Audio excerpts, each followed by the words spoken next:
Hello guys, gagala na naman tayo ngayon. Nandito ko ngayon sa MGM Hotel Casino. Gusto ko sa inyong pakita yung loob, kaya papasok tayo para makita nyo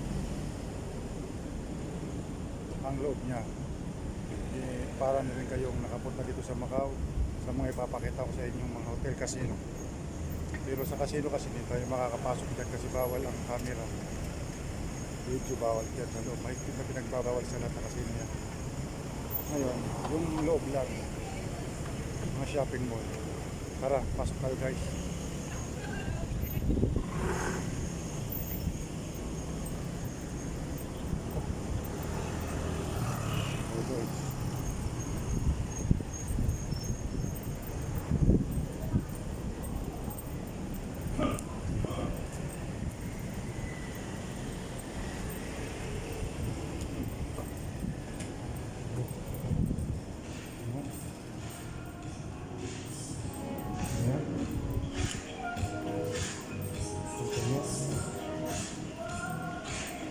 Doon tayo sa loob mismo.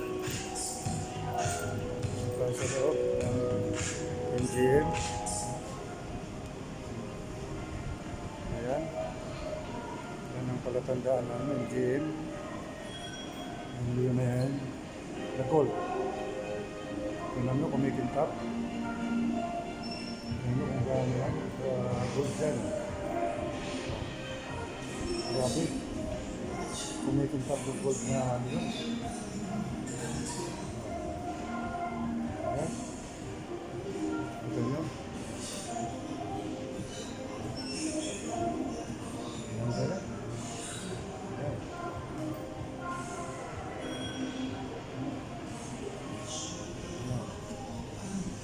Ngayon gagala tayo dito sa loob.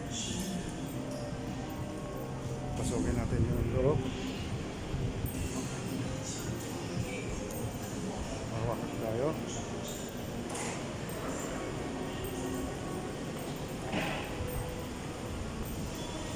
Makikita natin yung mga galaan dito sa loob. Galaan natin dumaan sa scan. Ayan. Ini-scan ako para makapasok sa loob. Ayan. Ayan ang mga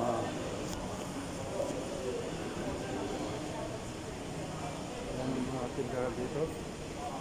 Ayan.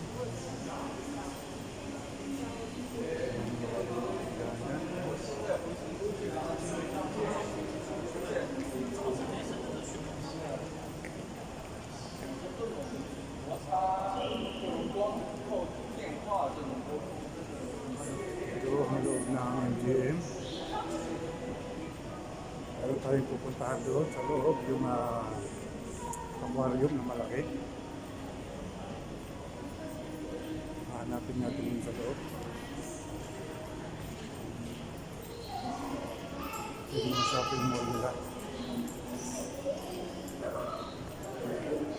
Kasi yung casino nakabukod yun.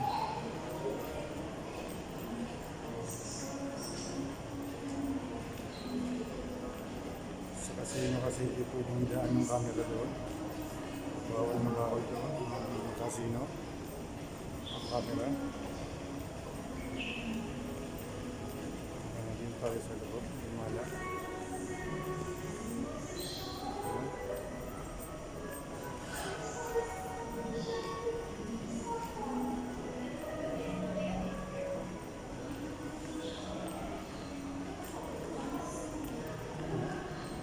Ang gusto nyo binili.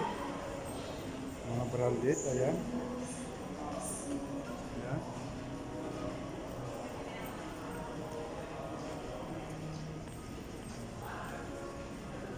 Gusto nyo bumili ng bag, pasalubong nyo, ayan. Ayan. Ayan.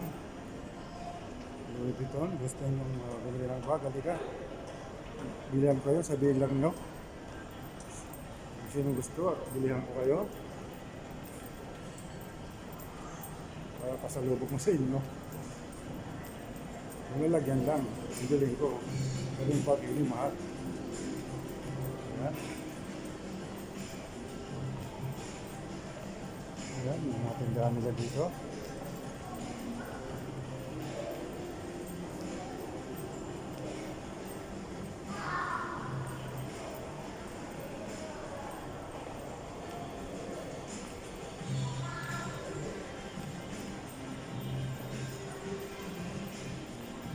Wala rin mga tao dito sa loob ng GM shopping mall. Kulang din yung tao dito. Lahat ng mga dito walang tao kakampi. Dahil sabi nga makapasok ang turista. Kaya ganun. Mahirap.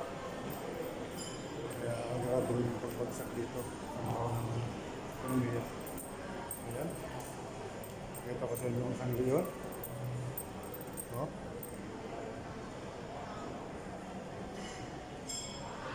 Isang leon.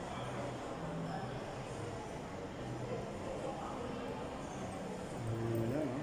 Ayan. Mga palatandaan mo ng leon. Dito. Ang leon. Ang gym yan. Ayan.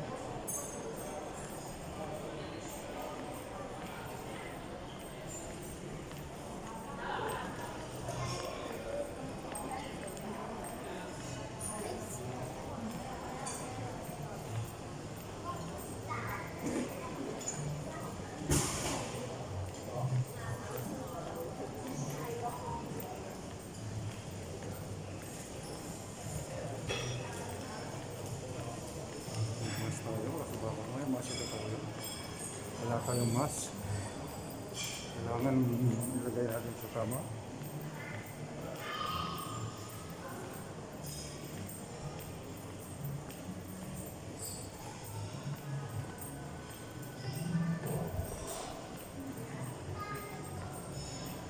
Ano kaya ito? Kailangan nakagulong na ito. Display nila. Ayan. Ayan. Ayan.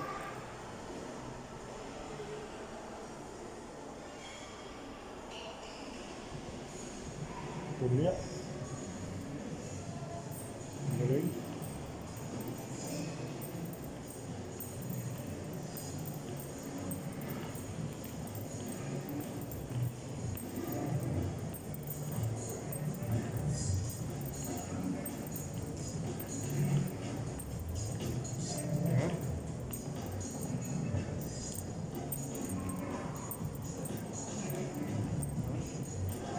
Sokin natin yung aquarium. Ayan. Ayan. Ayan, dito sa loob.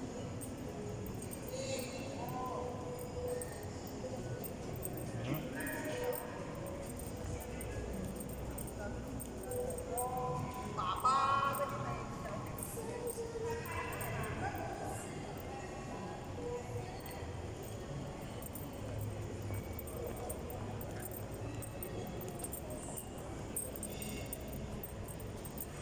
Ayan, nakikita niyo yung mga isda.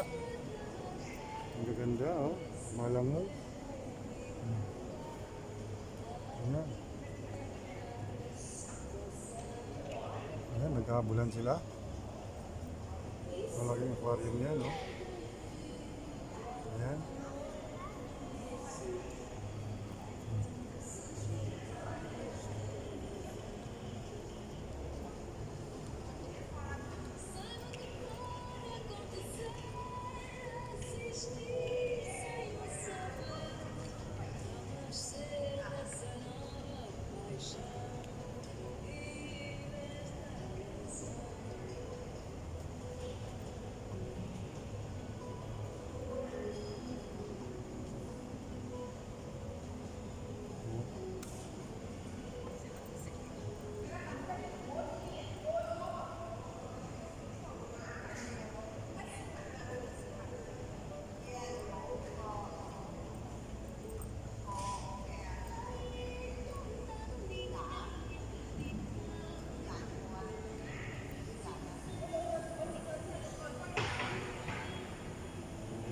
isda sa aquarium na to. Ang aquarium na to, bilog to. Ayan.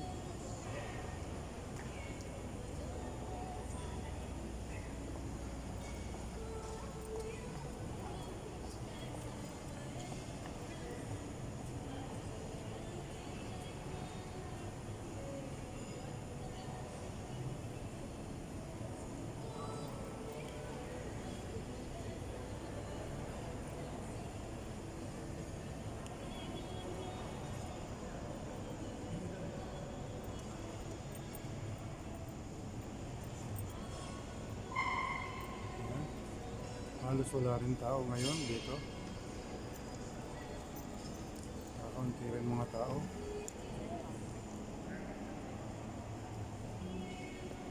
Dati marami rin ditong tao.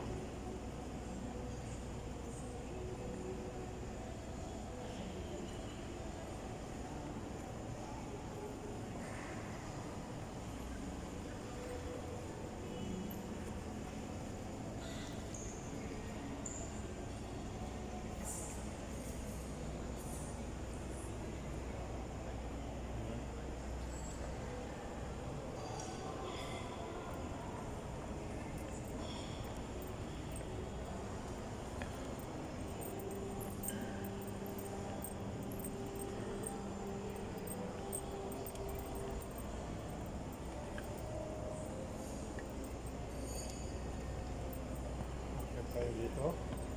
Tingnan natin kung ano mga mayroon dito.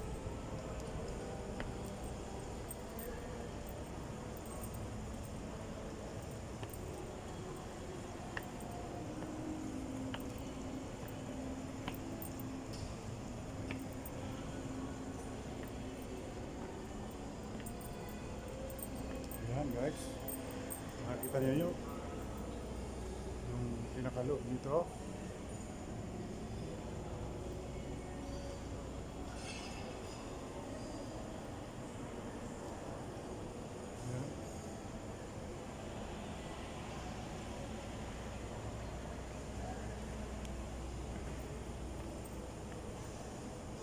Meron na namang leon dito. Yan yung leon. Oh. Bakit kaya yung MGM? Ang ano nila, logo, lahat leon.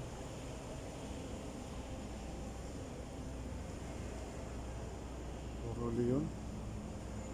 Mahilig sila sa leon. Ayan.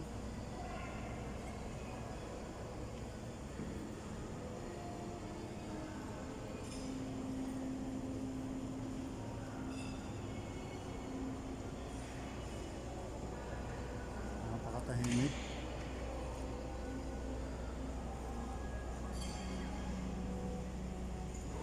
Ang laki rin ng pinagbago kaysa nung mga panahon. Hindi dati masayang ano to, lugar. Ngayon halos manglan-lan lang tao rito.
mga nagsusugal.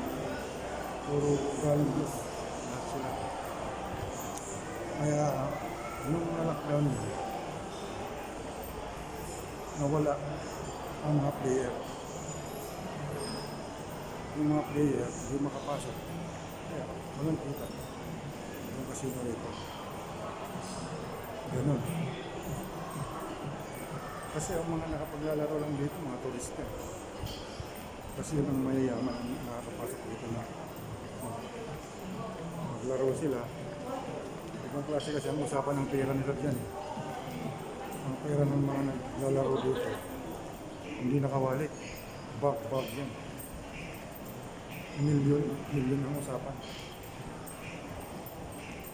Yung mga nandito ng mga naglalaro.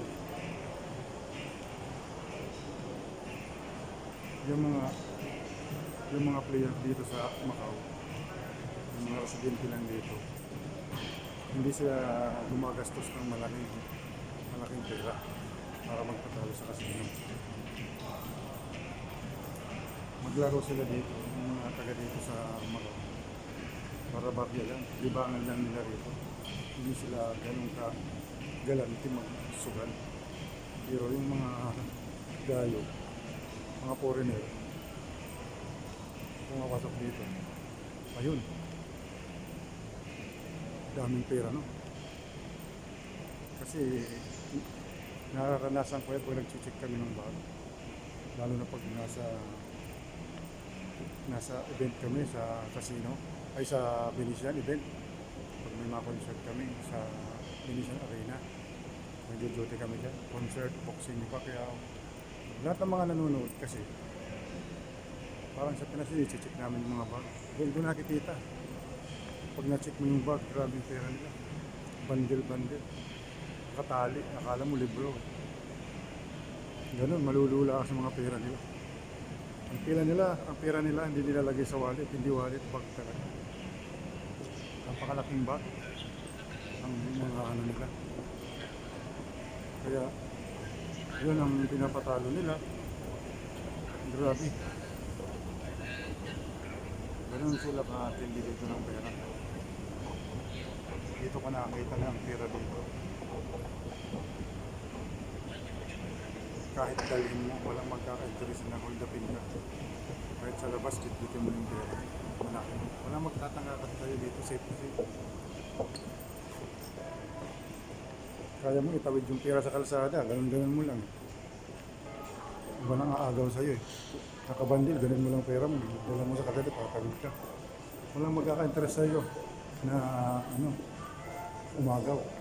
Kasi kung may magtatangka sa'yo, saglit lang, huli ka. Minuto lang, dampot ka. Kasi maraming CCTV rito. Wala kang i-exitan dito. Once na gumawa ka dito ng kalokohan, hindi ka magtatagal, huli ka. Kasi kahit saan ka sumakay, CCTV, taxi, bumabas, taxi, sa dadaanan mo may mga CCTV. Kahit papunta mo sa bahay mo, may CCTV. Kasi lahat dito na establishmento, required na magkaroon ng CCTV. Lahat yan. Kaya lahat na dadaanan mo, kahit saan anggulo ka, kuha ka. Kitang-kita ka. Pag yan ni-rewind, masusundan ka kung saan ka papunta sa bahay mo. Ngayon, matitingnan yung mukha mo. Clear na clear ka, ito pala yun. Madali kang hanapin nila. Huli ka kagad. Ganun.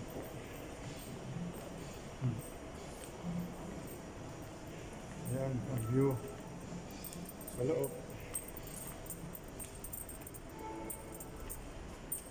Kitang-kita yung dagat.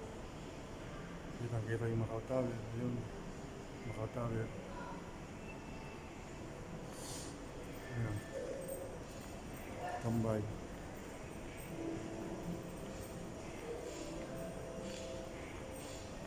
Tayo ulit, ikot tayo dito sa loob ng mga tindahan nila.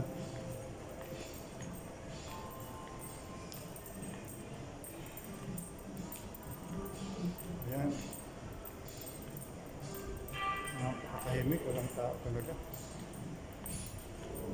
Walang bumibili. Pero sige lang sila eh. Kaya yung iba dito, maraming mga tinanggal. Bawas ng tao yung mga hotel company. Tanggal sila yung tao. Kasi wala eh. Pasalamat pa rin ako.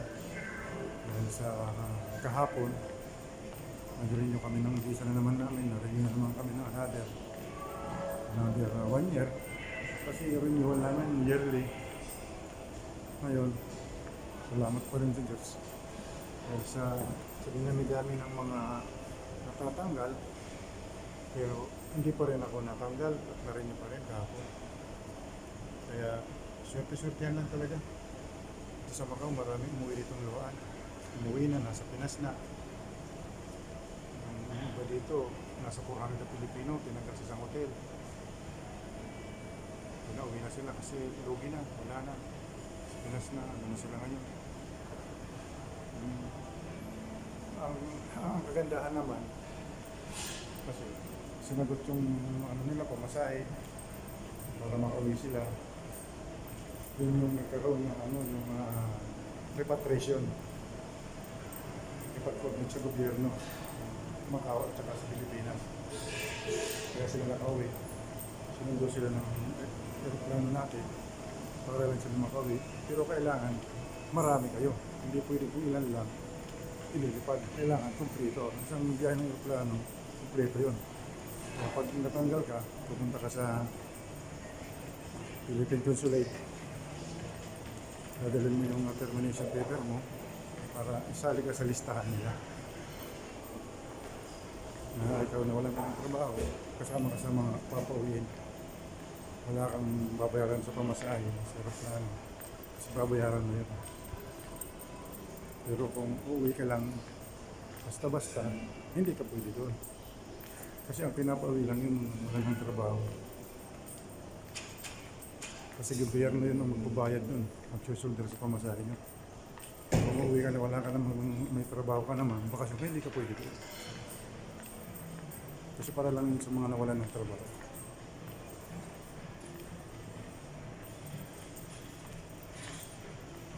Kaya yun. Ito. Salamat pa rin ako kasi kahit pa paano, nandito pa rin. Antay lang kung kailan may flight. Open na. Nakabakasyon din sa Pinas.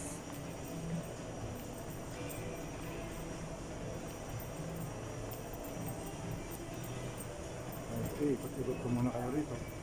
Habang nandito ako. Pasyal kayo rito sa mga pasyalan dito.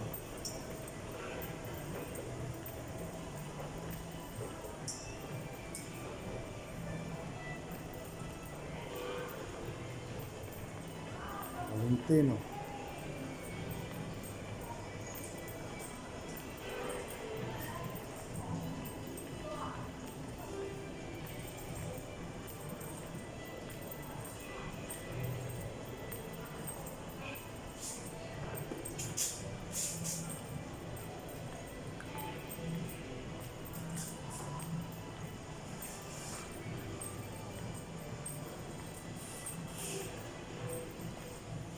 Dito sa MGM, walang mga sale eh. Ibang pag-isa ng sale dito. Walang mga sale na nakalagay. Ang mga tindahan nila.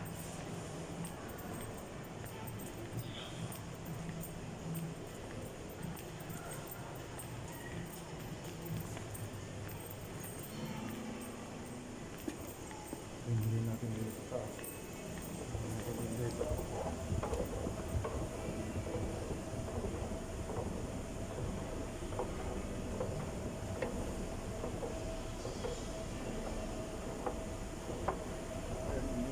Kayo dito, makapak sa taas para makita nyo. Kaya dito kayo sa second floor. Ganun pa rin, malungkot. Wala pa rin tao.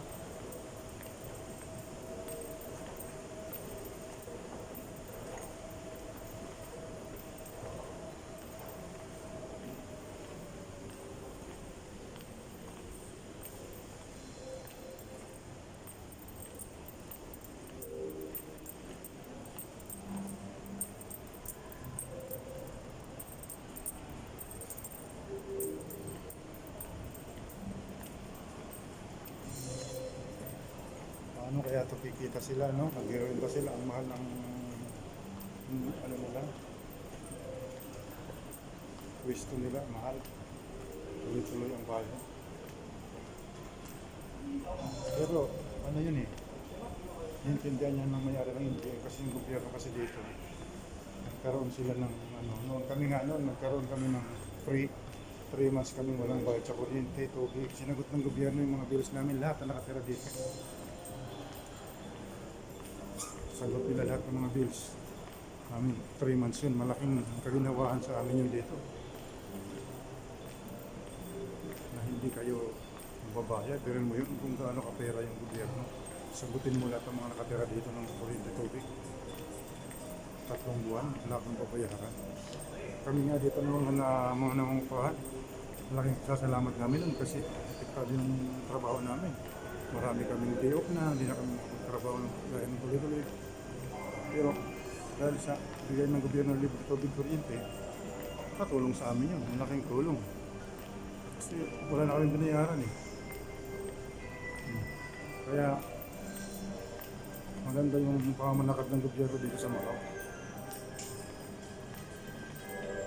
Kasi yun lang nabigyan ka ng ano na free tubig kuryente. Malaking bagay yun, libo yun. Oo, ilang billion yun ang ilalabas na pera kasi lahat na nakatira dito. Lalo na yung mga nangungupahan na gaya namin kasi dito kasi walang libre dito sa amin eh. Pag tumira ka dito sa Macau, magtrabaho ka dito, para kang nasa Pinas. Magrerenta ka ng bahay, babayad ka ng tubig, kuryente, bus, transportation mo, bayaran mo yun, kain mo. Ganun din, para kang nasa Pinas, para kang namumuhay sa Pinas din. Bayaran mo, napakamahal ng bayaran dito ng mga bahay. Grabe, magrerenta ka. Meron naman mga murang tirahan dito, yung sinasabi big space. Pero marami kayo sa kwarto. Pero wala kang privacy. Wala kang ano, kung matutulog ka. Tapos alam mo naman sa mga big space, magulo minsan. Kasama mo. Kung gusto mo naman ng kaya hindi ko susulo ka ng kwarto mo. Ayun, may nakita naman akong leon. May leon na naman nakita. Isang leon na naman ito dito. Ayan o, leon. Ito yung leon na ito. Pulang-pula. Marami talagang leon dito sa MGM. Nagkarat ng mga batay na leon. Ganda ng leon o. Pulang-pula yung leon nila. Napakaganda. Ayan o. Ito mo. Ganda ng leon nila. Bukit ng leon nila o.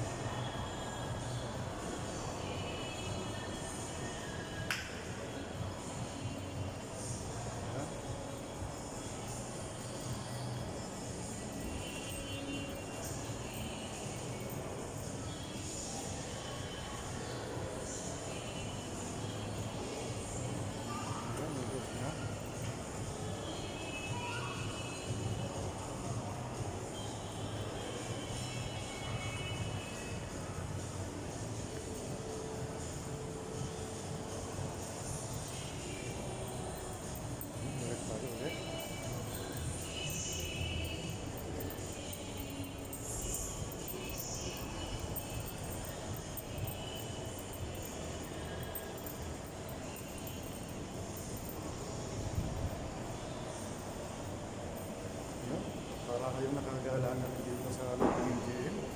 Iniikot ko sa inyo yung loob.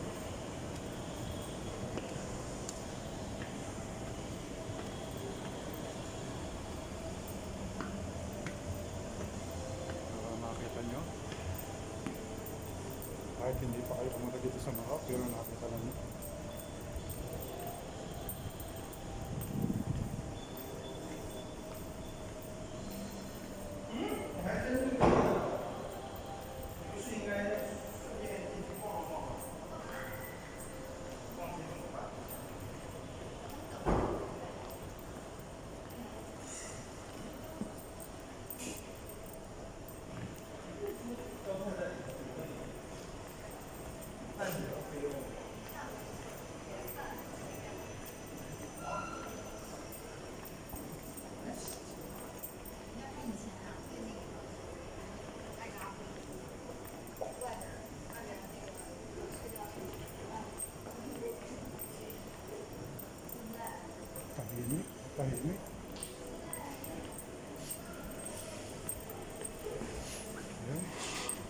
Starbucks.